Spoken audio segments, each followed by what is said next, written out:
Good morning and welcome to WNHH-FM's Dateline New Haven. I'm your host, Paul Bass, inviting you to look behind the headlines on the stories that make our community tick. Darryl Brackeen makes New Haven tick. He's an alder representing Upper Westville, and he's taking a leading local role in a presidential campaign of, ready, guess who? Of Democratic hopeful Joe Biden. In fact, Darryl is packing his bags, might even be packed. No. Okay, so she back to go for a weekend trip to Iowa this weekend for Joe Biden's campaign. But first, he's in the WNHH studio to fill us in. Thanks for stopping by, Darryl. Thank you so much for having me. All right, I'm going to ask you to get close to the mic and tell me what you're doing, where you're going in Iowa this weekend, and what you're doing. Well, I'm headed to Cedar Rapids, Iowa, to participate in the GOTV process. That's for get the out the caucuses. vote for people. That's right. Are you staying through the caucuses? Oh, yeah. I'll be participating Whoa. as a precinct captain. And what does a precinct captain do at a caucus? Well, essentially, we just ensure that individuals that have come out as the Joe Biden supporters are guided in the right direction, because the caucus is quite an experience. So, so you first make sure they show up. Then if they show up, they don't get persuaded with some cupcakes from Pete Buttigieg or Elizabeth Warren to switch their vote. That's right. That's right. Oh, that sounds really fun. Yeah, it's very defensive. It's fun. And so there was a story in the New York Times yesterday that said that Biden's camp is worried about this very question, that a lot of people like Joe Biden, but that for some reason, and some of the analysis just is so speculative and over the top, they just need things to write about. So I don't know if this is true, Darryl, but they were saying that Joe Biden caucus goers, these must be the most analyzed people in the world. 7 people who vote in Iowa decide who the president is. They say that Joe Biden caucus goers are less likely to actually show up at a caucus than those of other candidates. So they need Darryl Brackeen there to get him out of the house. Yeah, it sounds like they needed something to write. That's one. And yes, they got to bring in the big guns. So that's why I'm going on down there. So tell me, so you're going to be in Cedar Rapids the whole time? That's right, for the majority of the time. So GOTV, get out the vote. So what do you do for the first, because the caucus is what, Monday or Tuesday? Monday.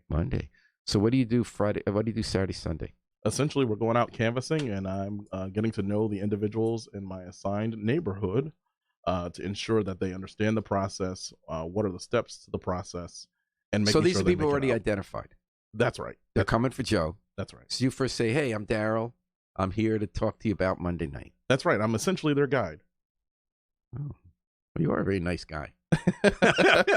You're not someone who's going to come to the door and they say, "Ooh, I don't want to go with this guy." Nah. And then, so you, how many people are going to be on your list? We're not totally sure about that just yet, but as you know, being that I represent 5,000 constituents now and have run multiple elections, statewide, local, this is just kind of some work that I wanted to ensure that I supported. Mm-hmm. Now, how did you get to be chosen? And then precinct captain, is it Monday night, the caucus, or Monday day? Monday night. And where Monday does it night. take place? We're going to get those details when we arrive. We actually sent, in 2008, we sent Melissa Bailey from The Independent to New Haven, Iowa, where they had a caucus. It's this tiny place. There were only 2 or 3 votes at stake. And there was a high-powered Washington person for Hillary Clinton who was trying to pretend to be folksy. And there was someone from Obama who was slick, but not quite as slick. And there were these 2 people in the room with 3. They had to persuade. They spent all night, hours trying to give them presents, flatter them, and it was kind of fun to watch. I wonder. It sounds like this is a little more structured. This will be a lot more structured. It's one of the major cities next to Des Moines, Iowa. And so, how did it come about that you're going for Joe Biden's presidential campaign to be a precinct captain? Sure. Well, the decision was very recent. This has really been a tough pick in terms of who I believed could beat Donald Trump ultimately. Mm-hmm. I didn't come to this decision lightly, but really this was a strategic decision in ensuring that we had the best possible candidate that could go in on day one and clean up the mess of what's happening in the White House today. Mm-hmm. So that's what led me there, essentially. So is this about who could win the race or who could do well in office? Both, absolutely. Joe Biden was the vice president. He served with Barack Obama for 8 years, and he is a strong stalwart, an understanding of what the inner workings of the White House are, and also he's an absolute expert on the congressional space as well. So he has relationships. He'll be able to bridge those gaps. And the bottom line is he has a vast tent, and he's a candidate that can widen the tent of the Democratic Party, which is something that we need to focus on. And then I was watching, because I never caught the Biden bug, because I always think about if people pick him because they thought he has the best chance of winning, he doesn't really excite them. So we're going to see if this is true. We'll see when the vote comes. But what I really got a taste finally why he's successful was we had a story when Sam Gerwit went up to New Hampshire with Biden people, and they had that video on Twitter of Biden meeting the stranger who's dying of cancer. And by the end of the conversation, you felt like they were the best friends in the world. And Biden was saying, I know all the best people. Come on, hang in there, buddy. Let me refer you to somebody, you know. That's right. That's right. No, Joe, he's like Uncle Joe. He feels like your family. He's extremely high energy, and anyone who says otherwise just doesn't know Joe Biden. Okay, so then now how did you get linked up? How do you go from saying, okay, I'm going to back Biden, I'm an alder in New Haven, I'm an elected official. You know, there are a lot of elected officials in the country. How does it come about that then they say, Darryl Brackeen, we want you to go to Iowa to get people off their butts to the caucus? Sure. As I mentioned, you know, while I am local, a lot of my work has been impactful on the Young Elected Officials Network on a national platform. How old are you, Darryl? I am 31. Okay, and you're part of a national network? Yes, the Young Elected Officials Network. Is that Democrats or both? It is actually, that organization in particular is nonpartisan, but I've grown to have a strong progressive reputation and a strong organizer locally, statewide, and I received a phone call one day. Oh, so they called you? They called me. Called me. And did they already know you were for Biden, or? No, they didn't know who I was for, actually, and honestly, it was a long conversation about the issues I care about. Who called you? The campaign itself. It's like, what kind of person? A national individual who I'll leave nameless at the moment. But I spoke to, actually, I can say this part, I spoke to Simone Sanders, who is a high-profile campaign staffer for Joe Biden. I thought she was with Bernie Sanders. No, not this time. She was last time, right? She was last time, that's correct. Wow. Yeah, why did she switch? Well, she definitely certainly can speak to her story, which is quite colorful, about her experiences around race, and her interactions on that campaign. Oh, that's interesting. It is interesting. Quite interesting. So Darryl, we're talking to Darryl Brackeen, alder in New Haven, who's going to Iowa this weekend to be a precinct captain, running up to vote for the big Iowa caucus is coming up, doing it for Joe Biden. When did that first call come? Wow. Yeah, maybe about 3 or 4 weeks ago. And that you were still trying to make up your mind? Absolutely. No question. And was this someone you knew through the Young Network who called you, or just got your name from that? My name. Yeah. And then Simone Sanders, did you know her from the network? Or? Eventually, yes. But did they say, because Darryl Brackeen is African American, let's have him talk to someone who's African American? Did you say I'm having a hard time figuring it out? Or? Yeah, no. They essentially came to me because they knew I was a pretty strong progressive. I don't mean why they came to you. Why did he then get in touch with Simone Sanders? No, that was, of course, she's coordinating the operation for the Biden campaign on a national level. So that was going to happen no matter what I did. Jawan Carter, thanks for listening. Says, congrats, Darryl J. Jr. Brackeen. I guess you guys are fellow Hill House grads. Right? Thank you, Jay.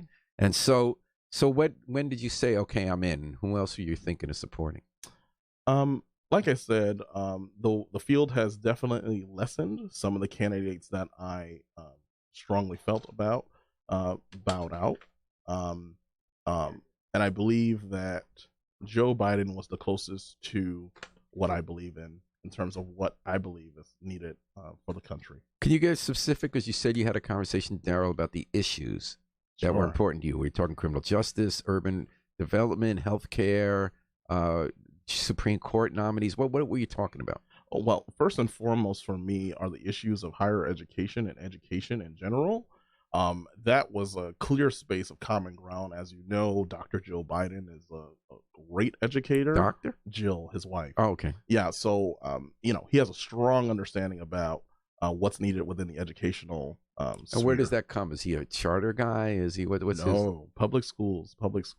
And like, what would something he stands for that other candidates don't? Like Bernie's for universal college education paid for. Is that something Joe's for? Or? Oh, well, I do know that Joe is for a 2-year paid community college plan. Essentially, it'll phase into an eventual a state college fully funded plan. But of Mhm. course, Joe is practical. He knows that you can't just come out the gate and pay for all of the entire kebab. You have to do it in a gradual manner. Mm-hmm. So that was really big for me. And then what other kind of issues kind of tipped you? Absolutely increasing pay for teachers in particular. I Mhm. mean, he clearly was spot on about ensuring that our teachers were better paid. So out the gate, for me, the emphasis on urban education in particular, and ensuring that our teachers are fairly paid was Mhm. top of line for me. All right.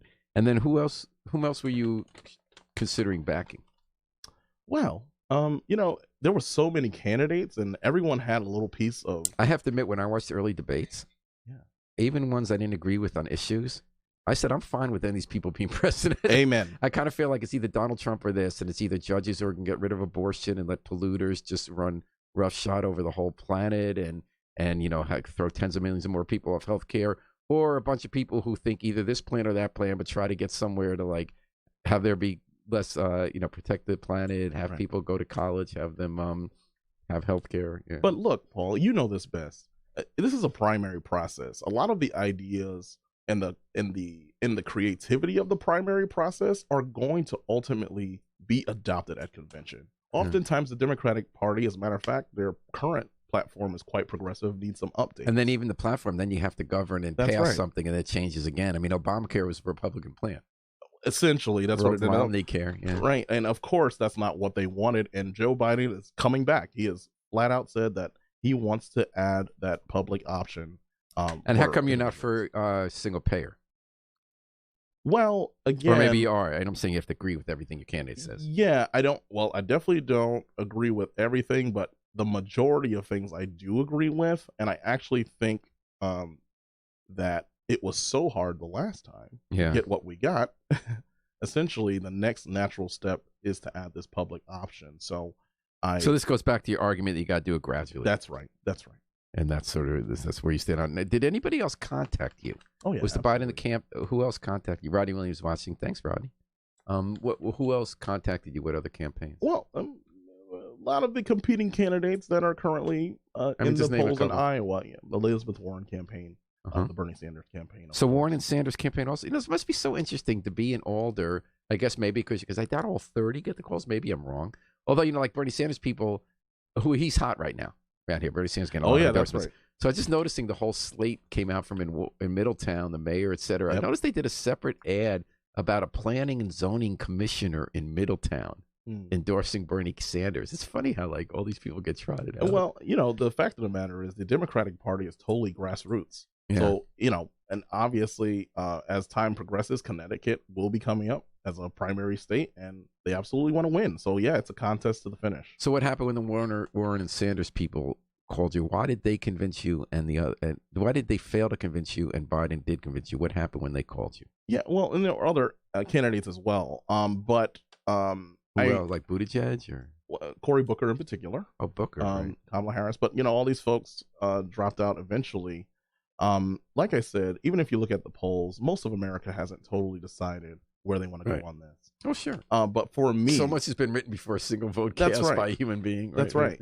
So for me, I believed strongly that we needed someone who Donald Trump fears, who I mean, he risked his presidency and now is impeached because he was going after Joe, and someone who could go in on day one and take back the torch of the Obama legacy. That was important for me. Yeah, he definitely wants to run against Bernie, right or wrong. He feels the socialism thing is going to make Bernie unelectable. No comment on that. Yeah, no. I actually don't know. I'm too old because in my generation, even though I was so excited when the first socialist mayor, in Burlington got elected, and I like Bernie, my generation feels like you can't in America. But younger generation says we're not scared of that boogeyman word, and we're not going to let some people define it. Yeah. And so did you decide on Joe before Booker and Harris dropped out, or were you waiting? I was definitely waiting. So this decision was absolutely last minute. Okay. When did you make the decision? 3 weeks ago. Oh, okay. So, but why not Sanders and Warren? Because of that idea of going more gradually? And I strongly believe in a gradual progression as a legislator and knowing how the process works. There's just, and having been in campaign world and hearing the campaign promises and seeing the current Congress that they're going to have to be dealing with, I believe it in a gradual approach. Yeah, okay. And then we're talking about that approach on Dateline New Haven, on WNHH-FM, 103.5 FM, live streamed at newhavenindependent.org. Upper Westville Alder. Darryl Brackeen has been an Alder since the 2011 election, and he is also going to be a precinct captain in the Iowa caucus. I think that's really exciting. Yeah, it's really cool. It kind of vicarious. I talk to all you folks who are going up there in the primaries and the caucus. It's a very exciting time. Bob McCormick, thanks for listening, says, who does Darryl think will be Biden's running mate? Oh, that's a great question. My hope, here's my hope. I'd love to see a woman of color. Absolutely. Progressive. Well, he's been talking to Kamala, who you're going to back. Hey, never know. You never know. Stacey Abrams is also up in the air. And of course, I'm not in any of these rooms, so these are not decisions that I'm aware of. But, I can only hope. And so who would you like to see? Either Harris or Abrams, you're saying? Those are individuals that I believe would be a really great pick. But there are plenty of other individuals that I also Politics know is so funny. Harris went after Biden, but that was just politics. And now they've been buddies since she dropped out. And he's clearly considering her.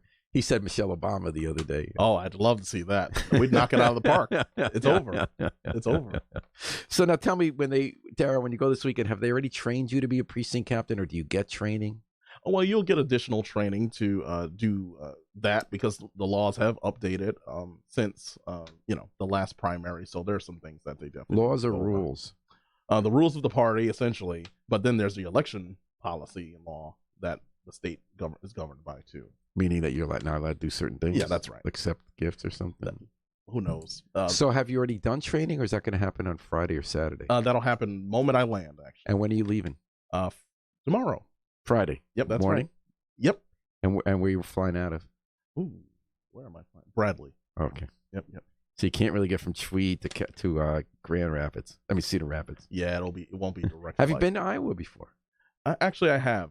Actually, back in the day, like I said, I did community organizing work through the Wellstone Action Network. It's a progressive organizing. Paul Wellstone? Oh, yeah, that's right.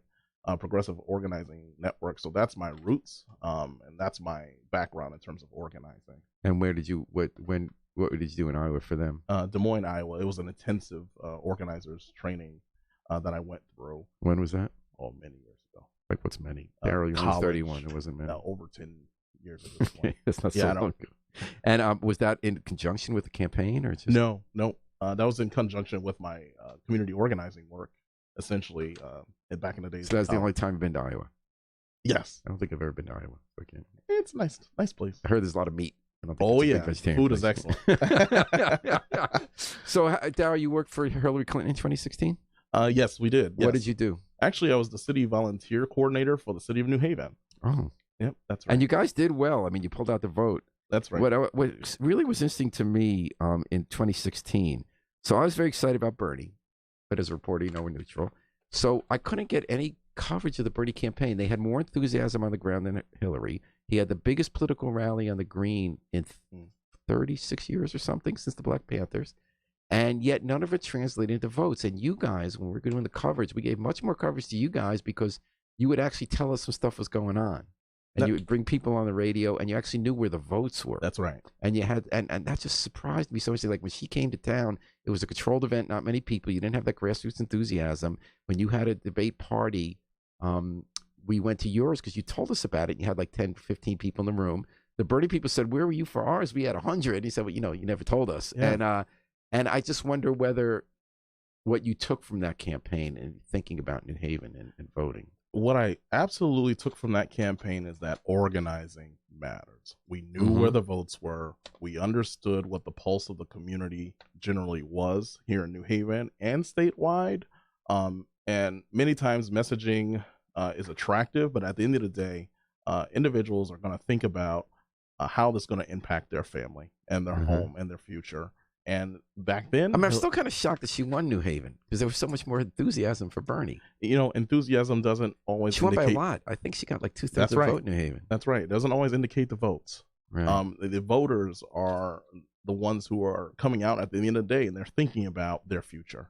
So is it accurate that a second lesson was public enthusiasm doesn't always equal the vote total? That's right. And actually, And that that's a gets back, really interesting thing with Joe, because Joe is not getting people with sweaty palms this time around. well, I'm going to tell you that'll get back to your earlier point about the millennial generation, the younger generation, about Bernie in particular.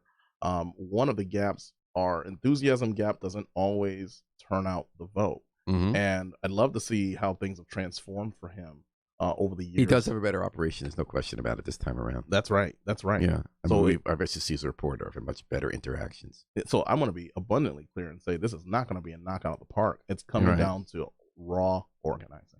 And what's going to be your role in New Haven? To continue to be the alder of Ward 26. No, I mean of Biden campaign. Well, there's no operation in terms of that right now. We are working in the Super Tuesday states and the first 4 states: Iowa, South Carolina, New Hampshire. And Bob asked, did Marty Dunleavy talking to support and Biden? I think Bob joined us late. You talked about how you were talking to it by some national people, right? Like Simone Sanders. Yeah. But did you deal with Marty at all on this?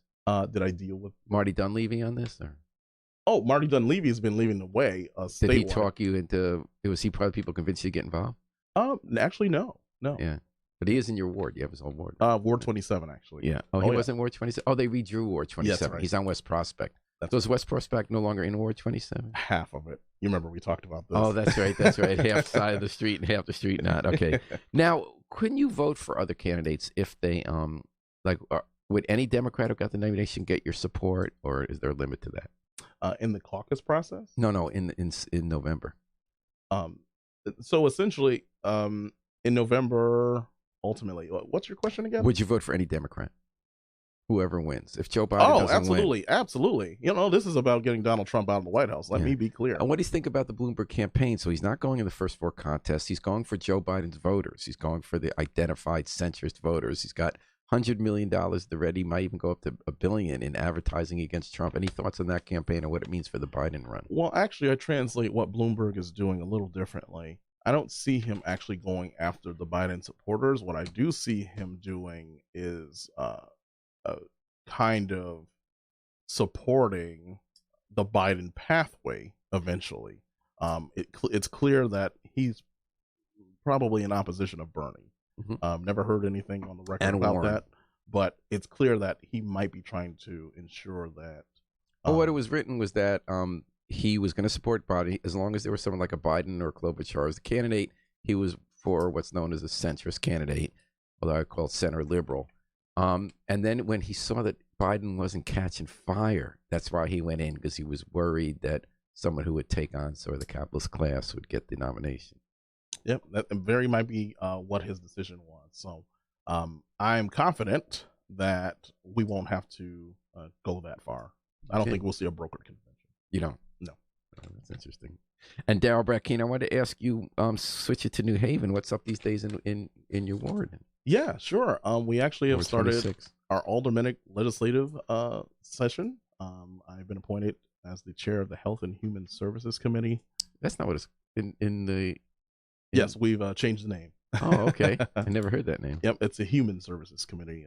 It's what it's been for the last 20 years. And we're adding health to it. That's right. And what was your interest in that, and what are you going to take on in that committee? Yeah, actually, it's expanded over the last few years. We've taken on a lot of healthcare issues. You name it. Lead paint.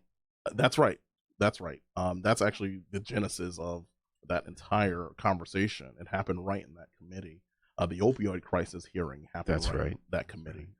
We dealt with the AIDS and HIV project and was able to get funding for the health department to expand its work. So I'd begin to see that we've been impacting in the healthcare spot, so we might as well just name it. Human resources actually deals with workers' rights, human rights, and any other catch-all issue that might come up dealing with the embetterment of all. So you were on the committee before, now you're the chair. I was the chair before. Oh, you were. Okay. But as the work expanded, I felt. And what are you going to do with lead paint? So it's no longer going to be a fight. It looks like they're going to settle the legal aid suit with the city. We got new leadership in the department.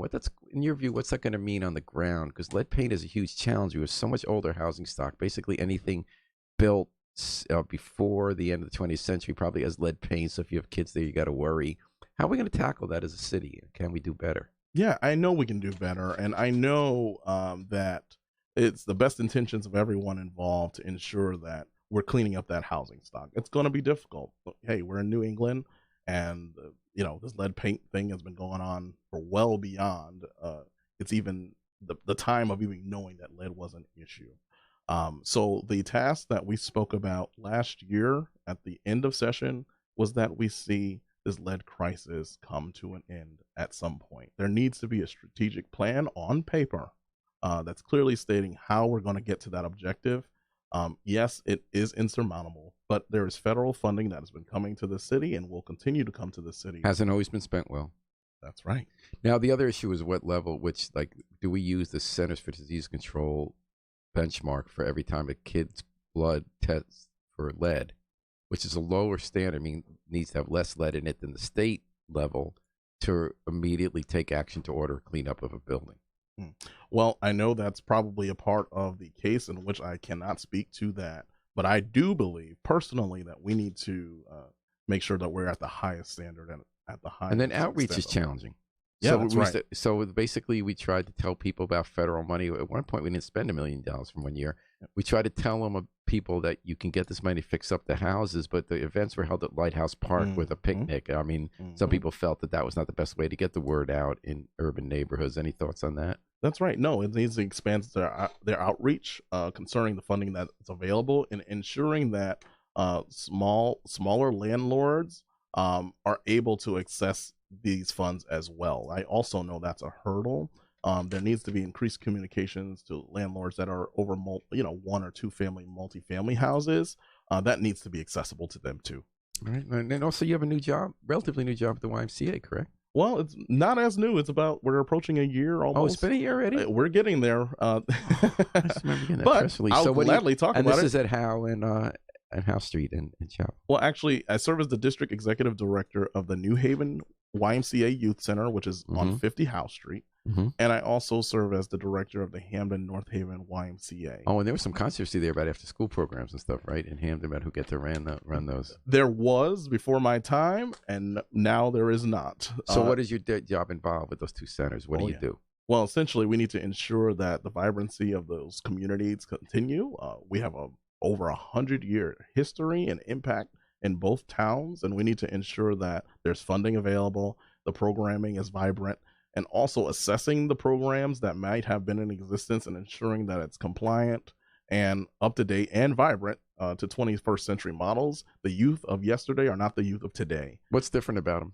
Well, essentially, actually, I'll talk about what is different is the Safety Around the Water program is consistent across the board, but the Hamden North Haven YMCA is a full health facility, health and wellness facility, versus the youth center, which offers a basketball center, a early childhood program, after school programming, and a host of other community resources, specifically for youth 3 on up to 23 years old.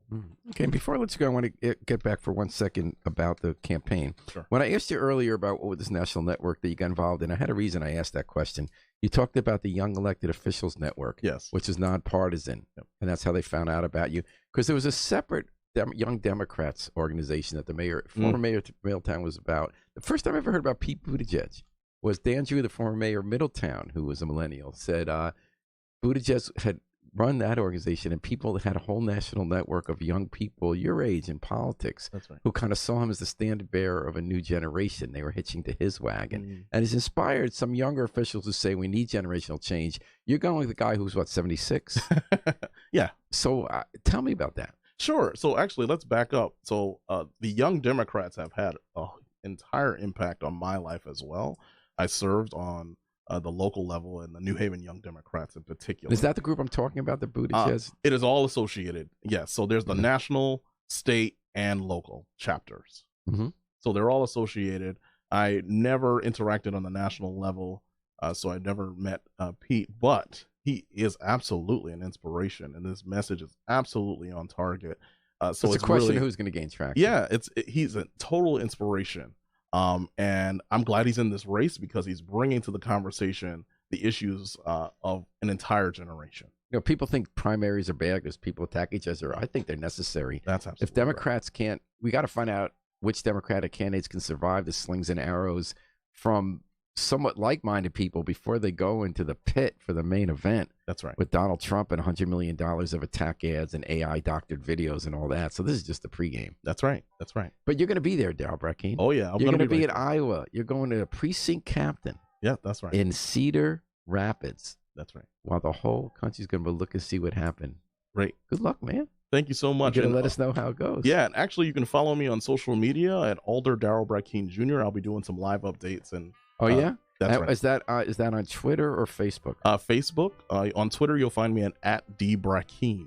So you're going to be doing video updates. That's right. That's right. Oh, yeah, you are good at that. You're one of the first alders to really, I remember in the storms, go out there and show what's going on. That's right. You're bringing a new generation message. All right. That's right. Darryl Brackeen, stay safe but have fun. Thank you so much. And thanks for coming on Dateline New Haven. Thanks for joining us today. Thanks to the miracle man behind the controls who might hold his nose when he hears the word Joe Biden, but still gets your message out, Darryl, on multiple media platforms. Thank Harry you so Droz, much. WNHA station manager. We're going to take it out with the Afro-Semitic Experience performing I Wish I Knew How It Would Feel to Be Free from the group CD, A Plea for Peace.